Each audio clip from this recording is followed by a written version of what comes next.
السلام علیکم ورحمۃ اللہ۔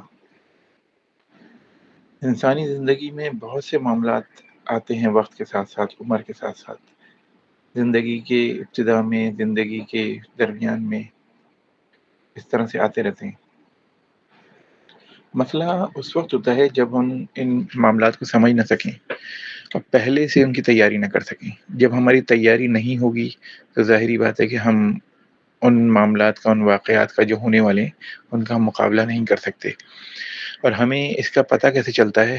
ہمیں اس کا پتہ چلتا ہے علم سے، کہ یہ سب کچھ ہو سکتا ہے یا ہونے والا ہے یا ہوگا۔ جو علم اس میں ہماری مدد کرتا ہے سمجھنے معاملات کو، وہ ہے روحانی علوم۔ روحانی علوم مختلف نوعیت کے ہیں، مشاہداتی علوم بھی ہیں اور کافی مجاہداتی علوم بھی ہیں جس میں مجاہدے کیے جاتے ہیں۔ میری نظر میں خاص بات یہ ہے کہ انسان کوشش کرتا رہے، سیکھتا رہے۔ غلط راہ پہ کھڑا ہے تو اسی راہ پہ چلتا نہ رہے، بلکہ اپنی راہ کو صحیح کرنے کی کوشش کرے۔ اور راہ کو صحیح کیسے کر سکتا ہے بندہ؟ وہ اس طرح سے کر سکتا ہے کہ سمجھتا ہو کہ وہ جس سمت جا رہا ہے وہ سمت اسے کہاں لے جائے گی، اور یہ ممکن ہے صرف اور صرف آپ کی مشاہدے سے، آپ کے علم سے۔ علم حاصل کرنا ہر مسلمان پر فرض ہے، ہر انسان کو بھی علم حاصل کرنا چاہیے۔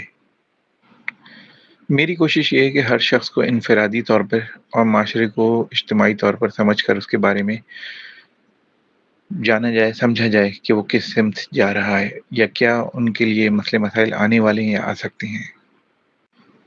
جو لوگ میرے اس آڈیو کو سن رہے ہیں، میں ان سے یہ کہوں گا کہ ہم لوگ، زیادہ تر لوگ ڈائریکشن لیس ہیں، بس جس سمت میں ہوا چلتی ہے ہم اس سمت میں چل پڑتے ہیں۔ ہمیں نہیں پتہ ہوتا کہ یہاں پہ ہماری کہاں منزل ہے، کہاں تک ہم جائیں گے، کہاں تک ہم پہنچیں گے۔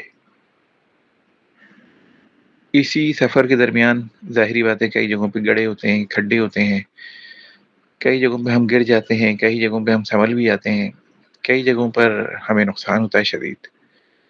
میرا مقصد یہ ہے کہ کوئی بھی شخص ہو، کوئی بھی فرد ہو جو مجھ سے پوچھ رہا ہے، سوال کر رہا ہے، اس کو میں اینالائز کر کے اور معلومات لے کے، جو میرے روحانی علوم ہیں ان لحاظ سے معلومات لے کے اسے بتا سکوں، نشاندہی کر سکوں۔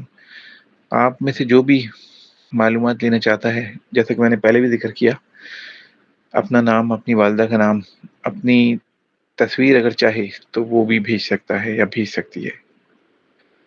انشاءاللہ زندگی میں بہتر تبدیلی آئے گی۔ کئی ایسی چیزیں ہیں ہمارے ارد گرد، معاملات جو خراب ہوتے ہیں ان کو ٹھیک کرنے کی کوشش کی جا سکتی ہے۔ ابھی یہاں پر چونکہ میں ایک جنرل نوعیت سے تمام لوگوں سے مخاطب ہوں، اس لیے میں کوئی اسپیسیفک بات نہیں کر رہا کہ کیا ہوگا۔ اب یہ ہے کہ موجودہ سال اس وقت چل رہا ہے، اس میں مختلف لوگوں کے مختلف معاملات ہیں۔ کسی کے لیے سال میں آسانیاں ہیں، کسی کے لیے سال میں رکاوٹیں ہیں، مشکلات ہیں۔ جن کے لیے آسانیاں ہیں ان کو سمجھانا یا بتانا ضروری ہے کہ کہاں کہاں آسانیاں آ رہی ہیں، کہاں کہاں آسانیاں آ سکتی ہیں۔ اور جن کے لیے مشکلات ہیں ان کو یہ بتانا ضروری ہے کہ ان چیزوں سے، ان معاملات سے بچا جائے، یا ان ایونٹس کا خیال رکھ کے گزارا جائے ان کو، کیونکہ یہاں پر مسئلے آ سکتے ہیں۔ میں یہ کسی حد تک بتا سکتا ہوں کسی بھی شخص کے بارے میں اپنے مشاہداتی علم کے ذریعے کہ یہ کیا ہونے والا ہے معاملات کے حساب سے۔ تو یہ اللہ تعالیٰ کا دیا ہوا علم ہے۔ باقی اطمینان کی بات ہے، اگر آپ معلومات لیتے ہیں، سمجھ میں آتی ہے، اچھی بات ہے، آپ کو ایک نشاندہی ہوگی، راستہ ملے گا، صحیح راستہ ملے گا۔ باقی غلطیاں، کوتاہیاں ہر ایک سے ہوتی ہیں، مجھ سمیت کسی سے بھی ہو سکتی ہیں۔ اصل چیز یہ ہے کہ ہمیں کوتاہیوں سے سیکھ کے، سمجھ کے آگے بڑھنا ہے۔ تو چونکہ یہ ایک جنرل عام نوعیت کی بات ہے تو اس لیے میں سب سے ہی مخاطب ہوں۔ اگر انفرادی لحاظ سے کسی سے میں پرائیویٹ نوعیت کی بات کرتا ہوں تو وہ اس کو بھی پتا ہوگا کہ میں اس سے کیا بات کر رہا ہوں، اور اس کو ہی پتا ہوگا کہ اس کی میں نے کیا حقیقت، کیا سچائی، کیا معاملات اس کے سامنے رکھے ہیں، جو گزر چکے ہیں، جو آگے متوقع ہو سکتے ہیں۔ جو بھی سوال آپ کر سکتے ہیں، جو بھی آپ کے معاملات ہیں وہ بھی آپ ڈسکس کر سکتے ہیں۔ اور بحیثیت مسلمان، دینی شاعر کو، دینی فرائض کو اپنانا، ان پر عمل کرنا بہت ضروری ہے۔